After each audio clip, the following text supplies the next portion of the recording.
Skin Detection System, using CNN. This system is based on Python, and here we have the source code open. Let's get started with the system. Users will need to register to access the system. They can log in using their credentials. For skin disease detection, users will need to upload an image. After the disease is detected, they can view a doctor for diagnosis.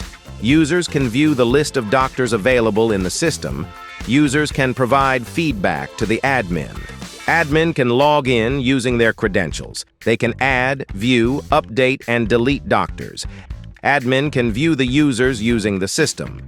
Our skin detection system is developed to help identify a particular skin disease and help individuals find a doctor to get the proper diagnosis. Thanks for watching the video, and please do not forget to like, share, and subscribe.